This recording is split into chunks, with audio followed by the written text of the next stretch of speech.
6000 جنيه شهريا دول اللي هم تقريبا نفس الراتب بتاعك في وظيفتك، ده ان ما كانوش اكتر كمان. فتقدر تقفل الفيديو وتتوكل على الله. ازاي تجيب اول عميل ليك؟ لو عاوز تزود دخلك 3 اضعاف فانا هرسم لك الطريق كامل.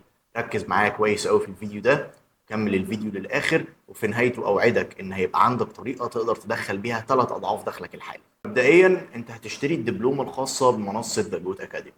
طبعا انت بتقول لنفسك دلوقتي الفيديو ده نصبايا، والراجل ده عامل لنا فيديو طويل عشان يقول لنا فيه بس نشتري الكورسات بتاعه المنصه بتاعته. لو انت ده حكمك من البدايه فتقدر تقفل الفيديو وتتوكل على الله وتسيب الفيديو ده للناس اللي عاوزه تشتغل فعلا. انت بدات ان انت تحكم عليا وتاخد عني قرار من قبل ما تسمع اصلا انا هقول ايه، ومن قبل ما تسمع كلامي للاخر. فلو انت كلامي مش عاجبك تقدر تسيب الفيديو، تسيبه للناس اللي عايزه تشتغل. خليك بس، انا مش عاوز معايا او مش عاوز حد يتفرج عليا غير الناس اللي عاوزه تشتغل فعلا، اللي مهتم ان هو يزود دخله ومهتم ان هو يتطور في شغله ويبقى عنده مهارات اكتر. خليه يكمل الفيديو معايا. واللي شايف ان انا بنصب عليه او ان انا جاي علشان ابيع له الكورسات بتاعتي وخلاص يقدر يتفضل، انا مش محتاجك يا عم، شكرا جدا ليك. المهم خلينا نكمل. بعد ما تاخد الدبلومه دي عباره عن 6 كورسات. خلينا نقول ان انت خلصت اول كورس فيهم بس وهو كورس الفيسبوك. بعد ما تخلص كورس الفيسبوك وكمان تشوف في اخر حلقه ازاي تجيب اول عميل ليك، هتتعلم كل حاجه. المهم خلينا ان احنا نتخطى المرحله دي ونقول ان انت خلاص خلصت اول كورس اللي هو بتاع الفيسبوك، شفت الحلقه الاخيره منه اللي هي بتعلمك ازاي تجيب اول عميل لشغلك. تعال نتكلم بقى في اللي بعد كده. انت مبدئيا العميل بتاعك على فيسبوك اللي انت بتعمل له الماركتنج بتاعه، وماركتنج هنا اقصد بيه ان انت هتكتب له الخطه الاعلانيه بتاعته على فيسبوك، هتنزل له البوستات بتاعته، هترد على الرسائل والكومنتس، هتشغل له الحملات الاعلانيه بتاعته، هتكتب له الكونتنت بتاعه اللي بينزل عنده على فيسبوك. انت تعمل ده كله. اقل عميل موجود او اقل عميل بيدفع فلوس هيديك على الاقل 2000 جنيه. طيب 2000 جنيه لو انا شغال مع 3 عملاء ادي 6000 جنيه. 6000 جنيه لمجرد ان انا شغال ل3 عملاء ماسك لهم الفيسبوك ماركتنج بتاعهم، بكتب لهم البلان، بنزل لهم البوست، برد على الرسائل والكومنتس، بشغل لهم حملاتهم الاعلانيه وما الى اخره. يعني ببساطه كده ده طبعا كله انت هتتعلمه في الكورس اللي انا بقول لك عليه. انت هتتعلم في الكورس ازاي تعمل كل الخطوات دي. ولما تيجي تشتغل مع عميل، اقل عميل حرفيا ممكن يدفع لك فلوس هم 2000 جنيه. ده اقل رقم عشان انت كمان لسه في البدايه ولسه بتعرض نفسك على العميل. فاقل رقم ممكن يدفعه لك 2000 جنيه، ده طبعا غير حساب الاعلانات. يعني انت هيبقى داخل لك صافي 2000 جنيه. طب لو انت شغال مع 3 عملاء انت بتعمل 6000 جنيه شهريا. 6000 جنيه شهريا دول اللي هم تقريبا نفس الراتب بتاعك في وظيفتك، ده ان ما كانوش اكتر كمان. فاحنا هنا بنتكلم عن ان انت تقدر تعمل اول ضعف من غير ما نعمل اي حاجه. انا لسه ما قلتش حاجه في الفيديو، انا لسه ما اتكلمتش معاك في اي حاجه. بس انا بكلمك في ان انت في كورس واحد من ال6 كورسات اللي انا بقدمهم لك هتاخده، وبعد كده هتشتغل مع اول عميل. اقل عميل هيدفع لك 2000 جنيه. يعني لو معاك 3 عملاء انت معاك 6000 جنيه شهريا، ده غير الوظيفه بتاعتك. وما بقولكش بقى ان انت مضطر ان انت تتفرغ او ان انت تسيب وظيفتك او ان انت تسيب كل دنيتك عشان تعمل شغل العملاء دول. الشغل ده بسيط، والاوتوميشن اللي انت بتتعلمه في الكورس والحاجات الاوتوماتيك اللي انت بتتعلم تعملها ازاي هتخليك اصلا ولا محتاج تسيب وظيفتك ولا محتاج تتفرغ ولا حاجه. وبالنسبه للناس اللي هتقول لي طب والرد على الرسائل والكومنتس، انت معلش ممكن ترد على الرسائل والكومنتس دول من تليفونك وانت قاعد في اي مكان ايا كان فين. تمام. فالموضوع بسيط قوي. فانا دلوقتي بقول لك في البدايه وفي اول الفيديو انت تقدر تعمل 6000 جنيه اللي هم تقريبا ممكن يكونوا مساويين لراتب الوظيفه بتاعك او اكتر من اول كورس بس. طيب لما نيجي نبدا نخش على الكورس اللي بعده وهو كورس الانستجرام، هتبدا ان انت تتعلم ازاي تعمل ماركتنج على انستجرام. فبدل ما انت ماسك للعميل بتاعك الفيسبوك ماركتنج بتاعه بس، تقدر تمسك الانستجرام كمان. ولو هو ما عندوش انستجرام ساعتها انت هتشجعه انه يعمل انستجرام، لان انت عارف انت هتفيده ازاي. خد بالك انا ما بقولكش هنا ان انت هتروح تمسك شغل العميل وما هتبقاش بتفيده، لا، انت طبعا هتبقى بتفيد عميلك وبتقدم له احسن جوده ممكنه وبتحقق له مبيعات كويسه وشغال الماركتنج بتاعك كويس عشان العميل ده يفضل مكمل معاك ويجيب لك غيره كمان. فالمهم لما تيجي تتكلم معاه على كورس الانستجرام، انت دلوقتي كنت بتعمل 6000 جنيه من التسويق على فيسبوك بس. لما تتعلم التسويق على انستجرام الفلوس دي هتزيد وهتزيد بشكل كبير. ادي نقطة تانية. طيب هم الكورسات اصلا عبارة عن ايه اللي انت جاي تتكلم معانا عنه؟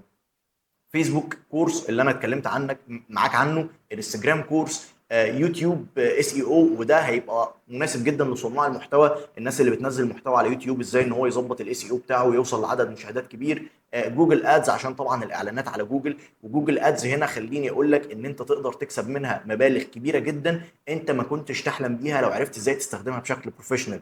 جوجل ادز بالذات ليها ميزانيه لوحدها وليها شغل لوحده بعيد كمان عن المنصات.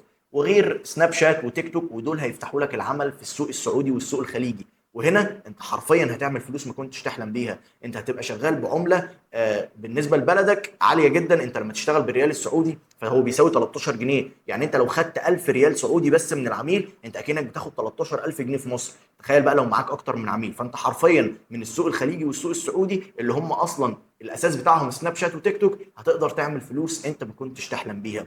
فانا مش عايز ان انا اطول عليك الفيديو، انا بحاول ان انا اختصر وبحاول ان انا اتكلم معاك في ابسط الامور. اتكلمت معاك في المثال بتاع الفيسبوك كورس، ازاي تقدر تعمل منه فلوس، والفلوس دي ممكن يكون شكلها عامل ازاي. فطبعا مش هقيس لك نفس المثال على انستجرام، ومش هقيس لك نفس المثال على تيك توك، ولكن انا بوضح لك الموضوع بشكل عام شكله ايه.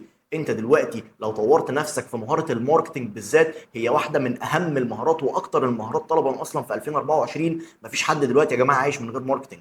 فانا بكلمك في مهاره مطلوبه والناس عاوزاها. كل الفكره ان انت تعرف تقدم نفسك للعميل وتعمل اللي انا بقول لك عليه في الكورسات عشان تاخد اول عميل ليك، وانت هتلاقي الدنيا بدات تمشي معاك وزي الفل. انت هتتعلم في الكورس اوريدي ازاي ان انت تجيب عميلك، وازاي توصل للعميل بتاعك، وايه الطرق اللي ممكن تكلمه بيها، وممكن تعرض عليه ايه في الاول. فده كله موجود في الكورس، مش عايزك تقلق منه.